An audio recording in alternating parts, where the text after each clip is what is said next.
كان موضوع مثبت علميا ومبني على دراسات عملية والنتائج كانت يا زلمة خلص بقى، خلص افهم بقى. مرحبا مرحبا. السلام عليكم ورحمة الله. كل واحد فينا عنده موهبة، بس في ناس بتحسها انه مولودة بموهبة وعايشين كل حياتهم حتى يقدروا ينموا هي الموهبة ويقدروا يشوفونا شيء ما حدا بيقدر يعمله غيرهم. واليوم رح نشوف فيكم بعض من هي الاشخاص. تفضل.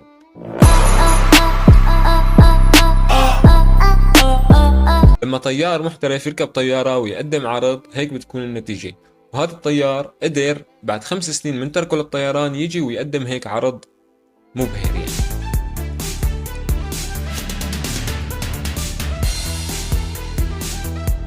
كتير ناس بتعرف تلعب بالكاسات البلاستيك، بس هالطفل خلاني غير رأيي. ليك على هالسرعة ما شاء الله ليك، حتى المذيعة انصدمت، والله حتى أنا انصدمت.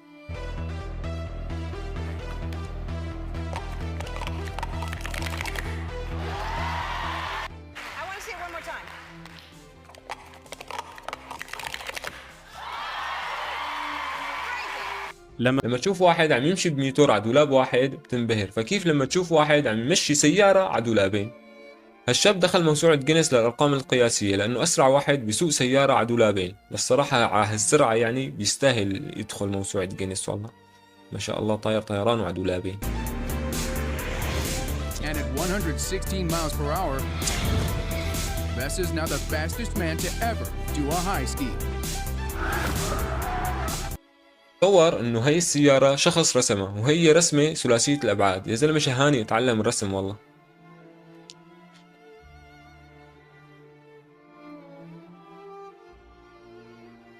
وهي اخرة الملل عم ترسم بشعرها، بس يعني هلا هي عم توفر حق اللوحة يعني مثلا، ولا حق التلوين، ولا شو رأيكم انتم؟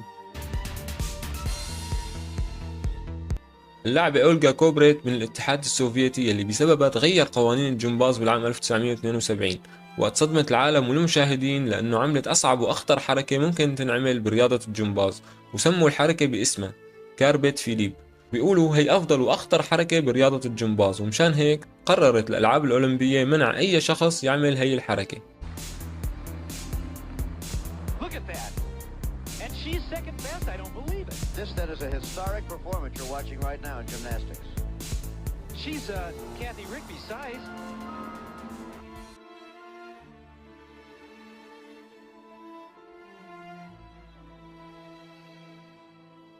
يحكن حدا يعمل هيك شي بالبيت، لأنه هدول أشخاص متدربين سنين حتى قدروا يوصلوا لهي النتيجة.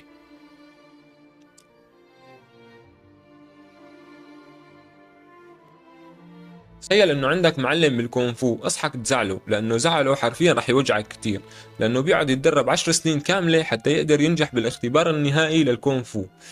وهي الحركة يلي رح نشوفها من اصعب حركات الكونفو، يلي بصراحة ما عرفت شو اسمها، ويلي بيعرف شو اسمها يقلنا يا ريت، يعني انه حرقة بقلبي اعرف شو اسمها.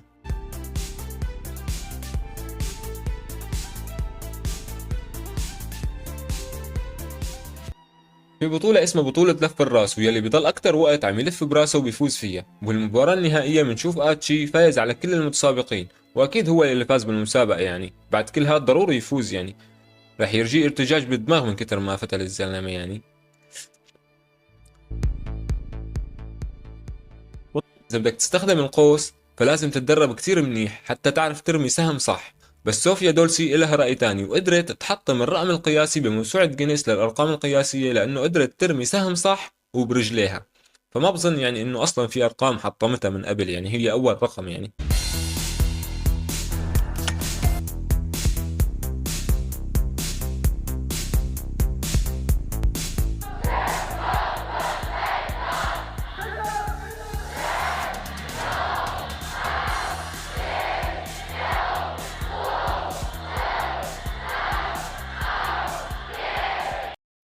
هدول طلاب مدرسة صينية متدربين على مستوى عالي حتى قدروا يقدموا هيك عرض، وهالعرض مشان الاحتفال باليوم الوطني بالصين.